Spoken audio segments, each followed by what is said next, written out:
This is LiveWell Talk on a day in the life of a respiratory therapist. I'm Dr. Dustin Arnold, Chief Medical Officer at UnityPoint Health, St. Luke's Hospital. As we've done on several previous podcasts, and this is another installment of getting to know team members beyond doctors and nurses. There are a lot of other people on the team because medicine is a team sport. And one of those key members of the team is respiratory therapy. And my guest today is a friend and colleague, Andy McRoberts, respiratory therapist with St. Luke's Respiratory Care. Andy, welcome. Morning. Thanks for having me. Let's just start off. What is a respiratory therapist? If you want to go by definition, say on the internet or anything, it's just basically it's a healthcare professional practitioner that specializes in critical care and cardiopulmonary medicine. And the training, what sort of degree do you need to do that? Take me through that, how you get if you want to call it basic, the lower end degree is an associate's degree. There is advanced degrees in the field, but to get you into the field, entry level, I guess you'd say, is as an associate's degree. Okay. There's several colleges in Iowa that provide that course. It's about 2 years, a little over 2 years when you do all your mandatory other classes and stuff. And Kirkwood has one. Yes, correct? Kirkwood has that's the program I went through. Okay, all right. That was my next question. Yeah. Where you went through. Yeah, I see their students here. Those students come here. We have Hawkeye students that come here as well. Okay. NICC, I think I said that right. Students. NIAC. Right? Yeah, NIAC. Yeah. Mm-hmm. It's NIAC. I'm not so sure what it stands for, but up there by Mason City right. College. Well, you played a huge role during the pandemic. Respiratory therapy provides a huge role just in daily inpatient medicine, as well as the ER and outpatient testing. But just walk us through a typical day of a respiratory therapist here at the hospital. So, typical day, and the thing is there is no typical days because at this hospital, especially St. Luke's, we dabble in all avenues of what our license, we're allowed to do on our license. So one day we could be across the street with women and children's and we handling neonates and everything else. Then on the next day we're in the ICU here in the main hospital. So, we come in to our shift and we get our patient load and we basically go to our assigned area. And those areas are assigned in the morning by our night therapists. And we go through and we see the patients throughout the day that need to see us. And that could be anything from nebulizer treatments. It could be cardiopulmonary, like toileting, like CPT, some flutter valve type stuff.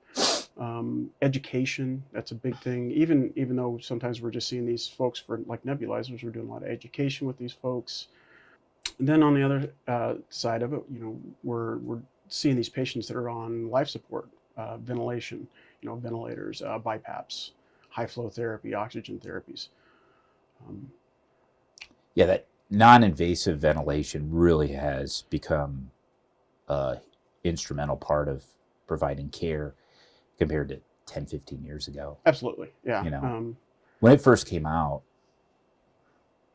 mid-90s, BiPAP, you would use it, and by BiPAP we mean kind of similar to what people wear for sleep apnea. But it really was just a bridge you did for a couple hours as you're getting ready to intubate them. Mm-hmm. Let's put on BiPAP, let's get everything set up, and then go ahead and put them on the ventilator. And then we kind of came, treatment for it's keeping people off the ventilator. And absolutely. I think it's, sometimes we have people on for days, and that was unheard of when it first came out. If not actually just frowned upon, that you shouldn't be doing that, but clearly that's changed, and that's been a good change. During the pandemic, we learned a lot. Early on, it was intubate, mm-hmm. Put them on mechanical ventilation. We found that over time, we learned from others and then adapted it that non-invasive ventilation was probably the best way to handle the COVID patient. Absolutely. The non-invasive and the high-flow oxygen therapy, like when we have high flows, like with our vapotherm system, we have an OptiFlow system, and those go up to 40 liters. The OptiFlow goes higher.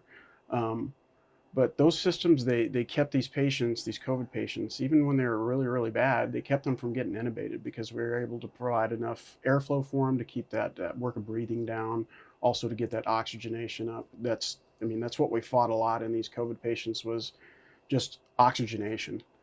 They just really struggled because the lungs took such a huge hit. Yeah, particularly early on with the earlier variants when it was attacked the lungs, so to speak. Absolutely. Yeah, they got a huge shunt, and that was obvious. It kind of early on. It kind of reminded me of that post-operative cardiac patient that has the shunt, and they're actually look fairly comfortable, and they're like 85%. And they're like, well, yeah, I'm a little short of breath.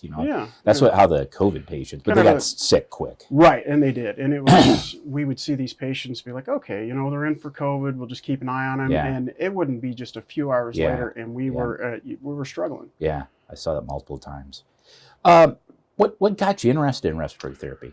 Well, it's kind of funny. I got real sick in my late 20s. This is a second career for me. I got real sick in my late 20s, was in the hospital for a fair amount of time.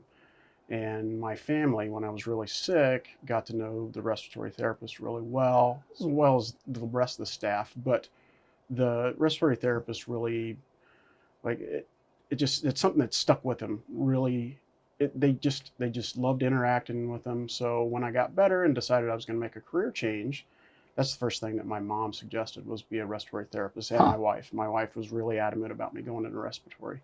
My mom's a nurse. But I was like, okay, well, I recently looked into nursing and found out that I think that respiratory therapy actually suited me better, just the way that my mind thinks. I like to work with machines and everything else. And it fits your personality. It does, yes. And that's kind of what it was. It was more fitting for me, and I really enjoy it. I think it's a great career. I think overall, all the places I've been, the respiratory therapy department usually has a really good culture. I don't know if it's just part of it is they see the same patients over time and they build rapport with them and they kind of become their patients. But I think going back to Dean Bleendorf, we've had a good culture here. Yeah. It's been very innovative. Yeah. Respiratory therapy is always willing to play a part in that team of medicine to take care of patients. Yeah, absolutely. Yeah, you got a good crew. We need more of you. Well, and we would like to get some more people.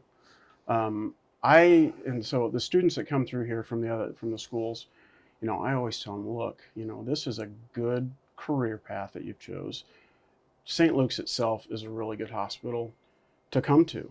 I chose St. Luke's for a reason. When I was going through school, you go to all these outlying hospitals, you get to see every little aspect of all these little hospitals. You can go down to the university and work with all sorts of demographics down there, but you get the same thing here at St. Luke's, just a little bit smaller package. And I think that here we get involved in a lot more here than you would at like a university teaching hospital. I always say we've got our hands in all those little pots that are in the hospital. We're a big part of this team.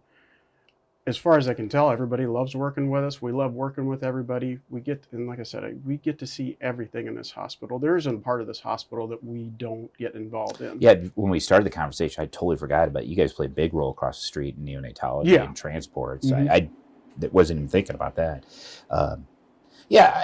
Culture, that term, that word gets thrown around a lot. And sometimes people use it. I don't really think they know or understand what they're talking about. But to me, culture is what you believe and how you behave. That's culture. Yeah. And I do think people believe in what we do here and they behave such. So you might go to a business that has not the best culture because people don't believe in it. They may behave, they may give good customer service, but they don't believe in it. And that's the difference with St. Luke's. I do believe that. I completely agree. What advice do you have for a young respiratory therapist?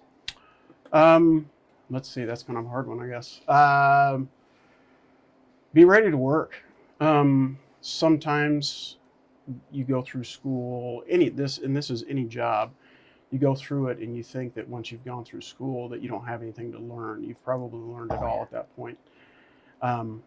Anything in healthcare, and especially for me, like for respiratory therapy, we have a lot of things that we need to know. There's a lot more education once you get into the field than just passing your boards and passing your tests. I firmly believe, from physician to nurse's aide, that first year out, the people that are successful, have successful careers, had the opportunity to be around people to learn a lot that you never learn in school, right? Absolutely. You know, that first year of medicine, I learned so much. I had this older partner and smart guy, and I just learned so much.